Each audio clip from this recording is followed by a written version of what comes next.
As camas de cultivo em cascalho, também chamadas de grow beds, são um dos componentes mais versáteis da aquaponia e talvez os mais utilizados em projetos de pequena escala. É um recipiente impermeável cheio de substrato, que pode ser areião grosso, pedra de rio, argila expandida, pedra brita ou cascalho lavado.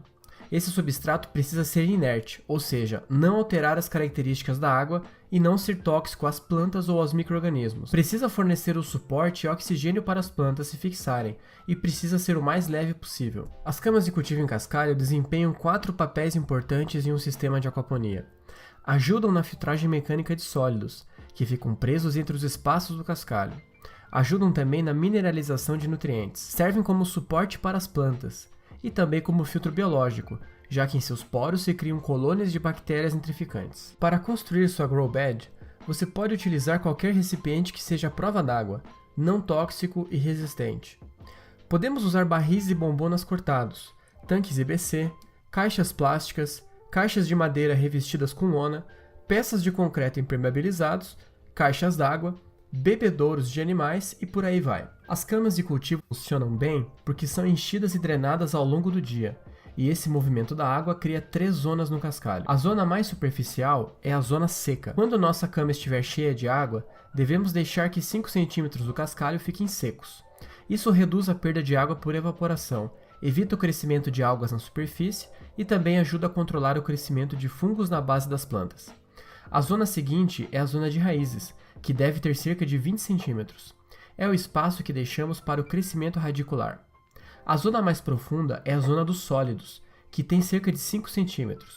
Nessa zona, a circulação de água é menor e os sólidos se acumulam. Essa acumulação atrai os micro-organismos e pequenos animais que vão trabalhar ativamente na mineralização de nutrientes. Em sistemas comerciais, as camas de cultivo costumam ser deixadas de lado por serem pesadas e de difícil manutenção, e são mais usadas em projetos de pequena escala. Outra vantagem das camas de cultivo em cascalho é que elas servem como grandes reservatórios de nutrientes, que acabam se acumulando no meio do substrato. No cultivo em canaletas ou no cultivo suspenso, a água apenas passa pelas raízes, que vão reter os nutrientes necessários, mas não há como armazenar esses nutrientes para que as plantas utilizem ao longo do dia. Por esse motivo, as camas de cultivo em cascalho são recomendadas para as plantas com alta exigência nutricional. Geralmente são as plantas mais altas, as que florescem e frutificam. Tomates, pepinos, pimentas e berinjelas vão adorar se forem plantadas em camas de cascalho ao invés do cultivo flutuante. Outra vantagem das camas de cascalho é que nelas é possível fazer policultivo de espécies vegetais. Podemos plantar raízes, legumes, leguminosas, plantas de flor e de fruto e folhosas.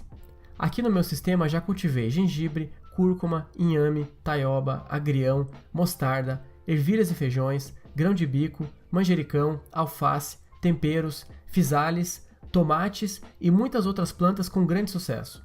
As camas de cascalho oferecem ambiente para uma variedade de micro-organismos e animais bem maior do que temos apenas no cultivo suspenso e até mesmo nos filtros biológicos da aquaponia. A zona de raízes é capaz de abrigar microcrustáceos, insetos, moluscos e minhocas, que ajudam a quebrar os sólidos e a mineralizar os nutrientes com grande eficiência. A zona anaeróbica, que se forma no fundo das camas, atrai outros tipos de seres, que participam também do ecossistema e ajudam a equilibrar a produção. As desvantagens das camas de cultivo em cascalho são o seu peso, que pode passar de 1 tonelada para uma caixa nas dimensões padrão. Uma vez estabelecidas, é mais difícil mover uma planta do lugar, porque suas raízes são danificadas no processo. Isso não acontece no cultivo suspenso ou no cultivo em canaletas. A manutenção das caixas de cascalho é mais difícil de fazer, porque se houver um vazamento, por exemplo, será necessário retirar e depois recolocar 1 tonelada de cascalho. Caso seja necessário realizar a lavagem das pedras, será um trabalho pesado. Nada que uma pessoa com calma ou com um ajudante consiga realizar em algumas horas, mas é importante saber disso para o caso de pessoas com mobilidade reduzida ou com problemas na coluna.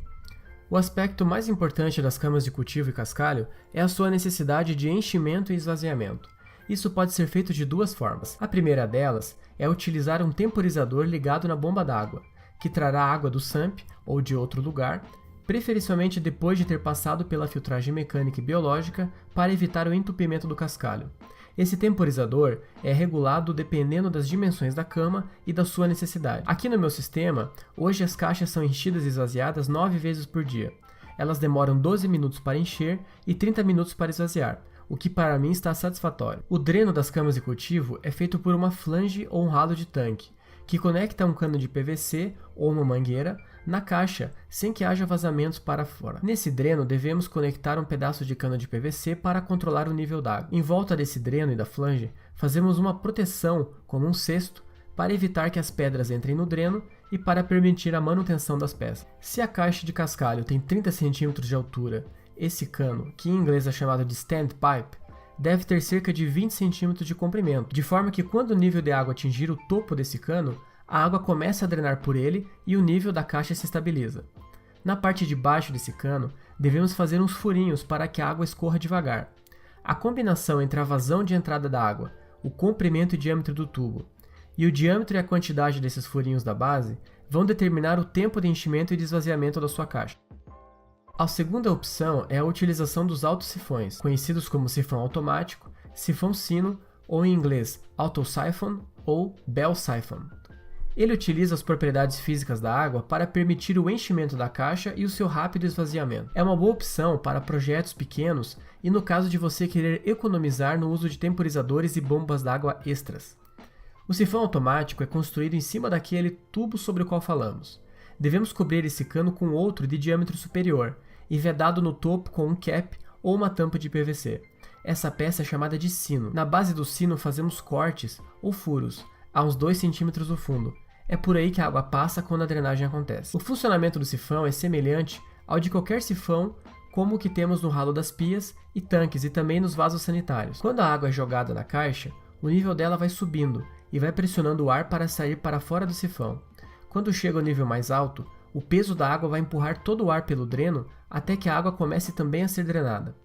Quando a água drenada atinge um certo peso no cano de drenagem, ela começa a puxar a água da caixa. Mas como um vácuo foi criado, a drenagem só para quando o peso da água da caixa for pequeno demais ou quando tiver ar entrando no sifão. Para o sifão funcionar, é preciso haver passagem fácil de ar no cano de drenagem. Às vezes, para que isso aconteça, você precisa construir um respirador. Existem centenas e centenas de testes na internet com o sifão automático, por isso não vou entrar em detalhes na aula. Ao invés disso, vou indicar alguns materiais, inclusive um artigo no site sobre o tema. Vamos entrar nos detalhes da construção do dreno e do sifão, em termos de peças necessárias. Primeiro precisamos de um cano de proteção para evitar que o cascalho invada o dreno e para permitir que a nossa mão entre dentro dele para acessar as peças e realizar limpezas de manutenção.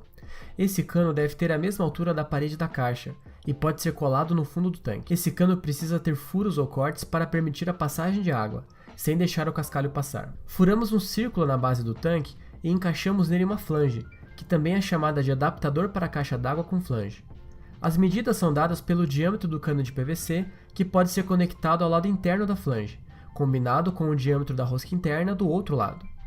O lado liso da flange fica para dentro do tanque. Nele encaixamos nosso pedaço de cano que será nosso dreno. Na parte com rosca, a parte externa, encaixamos um adaptador de PVC com rosca para conectar um cano de saída ou então um espigão para conectar uma mangueira. O sifão é feito a partir do dreno, mas adiciona-se um sino. Aqui no Brasil é fácil de achar as flanges de caixa d'água nas medidas de 20, 25, 32, 40, 50 e 60 mm. Na aquaponia, nunca use menos de 25 mm de diâmetro dos tubos. Lembre que o biofilme bacteriano irá crescer dentro deles e reduzir a sua capacidade. Para caixas pequenas, menores de 500 litros, um dreno de 25 mm é suficiente. Para caixas maiores, eu recomendo o dreno de 32 ou 40 mm. Nas minhas caixas de 1000 litros, eu uso a flange de 50 mm. Nela eu conecto um pedaço de cano de 50 com os furos embaixo. E a proteção do dreno é um pedaço de cano de 100 mm, todo furado para deixar livre a passagem da água.